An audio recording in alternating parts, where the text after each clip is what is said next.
In this video, we are going to talk about top 10 fun cities in the world. So, before starting the video, please like this video. Do subscribe and turn on the notification to our channel for future updates. 10. London, England.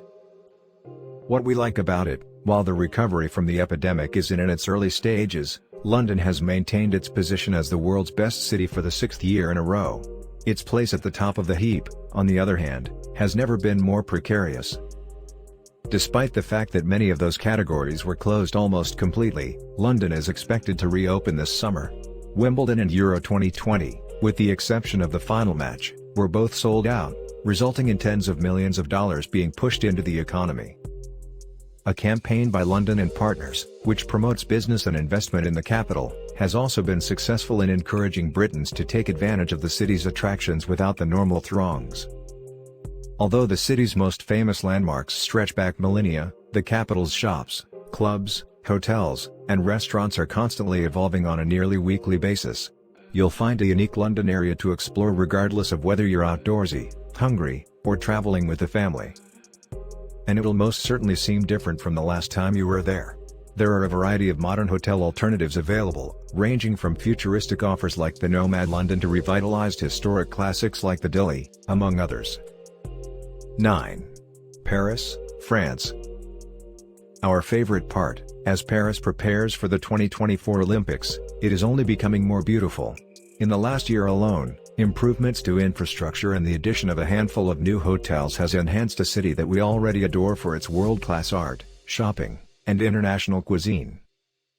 Almost as soon as the epidemic began, Parisians began pouring out of their cramped quarters into the renowned Rue de Rivoli, the famed avenue that runs through the center of the capital, which was closed to automobiles for the duration of the outbreak.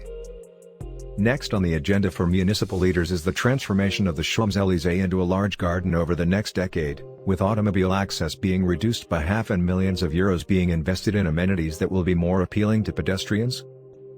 8. New York, United States. In May, NYC and Company President and CEO Fred Dixon told residents that New York City is reawakening, citing infrastructure improvements, an active cultural calendar with world-class hotels and restaurants, a thriving new outdoor dining scene, diverse neighborhoods to discover, and many more vibrant offerings on display across all 5 boroughs this year. To put it another way, New York City is not dead.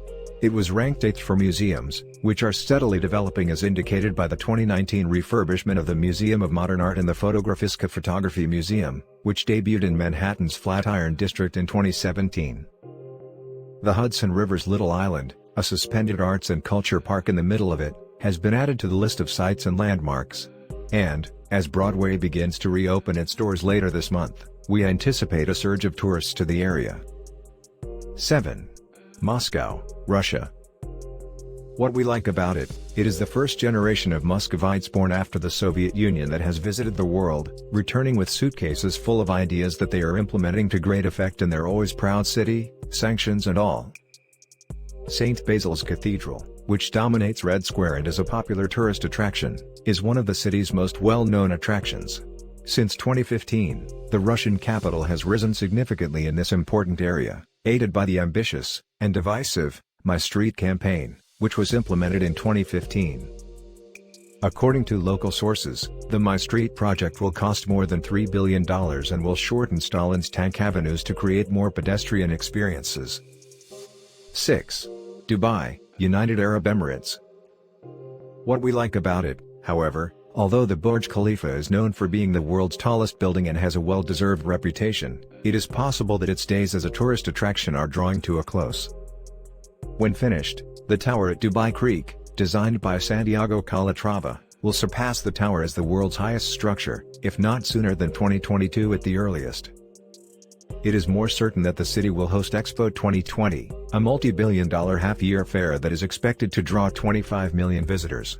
Nearly 200 countries will be represented at the pavilions, which will be festooned with items such as Italy's 3D printed shoes. While we're talking about the future, a Museum of the Future should be completed later this year, adding further magnetism to a city that is hungry for its post-lockdown resurgence. 5. Tokyo, Japan. What we like about it, However, despite the epidemic and the ensuing derailment of Japan's ambitions, or maybe as a result of them, the Japanese government has remained firm, maintaining its objective of 60 million visitors and $136 billion in tourism earnings by 2030. Although it may appear so, Japan has seen record tourism for 7 consecutive years and can now handle even more tourists to the capital, thanks to the construction of Haneda International Airport, which serves as the city's primary airport. Tokyo, which was ranked first in the world for eateries, is also home to some truly life-changing ramen, making it a place worth planning an entire trip around. And don't be concerned if you spend the majority of your travel budget on food. There are a plethora of reasonably priced hotels in Tokyo to choose from. 4. Singapore. What we like about it: Singapore's continued reinvestment in research, talent development, and corporate headquarters recruiting assures that the country will continue to be home to a prosperous populace for decades to come. It is for this reason that the city-state has maintained its position among the world's most prosperous cities. Safety and foreign-born population were high on the list for the Little Red Dot, as the city-state is affectionately known. It also earned top marks in our eyes and stomachs for its famous hawker stall street food, its garden-like airport terminal, and the recently reopened Raffles Singapore Hotel, which has been welcoming travelers since 1887. 3.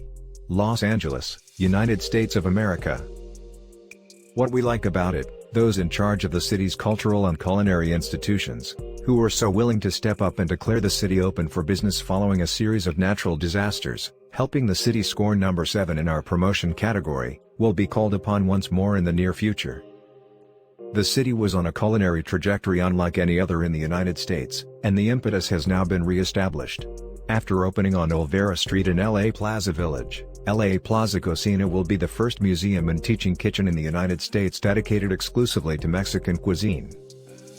Besides hosting 2 separate restaurant weeks to highlight the options, LA has an abundance of rooftop bars from downtown to West Hollywood, and both coastal communities like Venice Beach and East Side neighborhoods like Echo Park have raised their game in recent years, according to the Los Angeles Times. 2. Barcelona, Spain. What we like about it: Barcelona is an almost perfect European city, with near-perfect weather year-round, miles and miles of beaches, iconic parks, spectacular architecture, and colorful neighborhoods that march to their own beat, artistic, sophisticated, and bohemian, as well as miles and miles of iconic parks.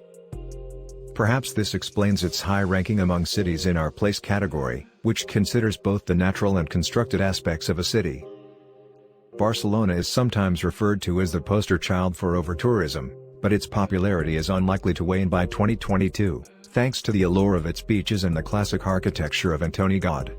Just make sure you get your tickets in advance, especially for the most popular attractions in Barcelona, before arriving. 1. Madrid, Spain. It is in our top 10 for only the second year in a straight because it is regaining its footing, after the pandemic, and continuing a much-needed investment in its abundant, but long-dormant, infrastructure and public assets, which is refueling the Spanish capital city-building tradition. The greatest way to discover Spain's capital is on foot, whether you're strolling down its wide boulevards or wandering through the galleries of the Reina Sofia or Prado museums. Although it is recommended that you take a nap in the afternoon, Madrid's nightlife culture is not to be missed. According to Afar, novelist Mira Tilly was recently dispatched on an unexpected vacation to Spain, where she rediscovered her love of late-night flamenco concerts and dancing at bars in the city's Chuca neighborhood. COVID has reduced some of the city's nocturnal activities, but investments in outdoor dining and walking infrastructure should help the city rebound once the virus is no longer a threat to the population. So, that's it for today's video. What are your thoughts on our video? Please let us know in comments section below. If you enjoyed this video and want to hear from me again, be sure to hit that subscribe button and turn on the notification to our channel before you go. Thank you so much for watching.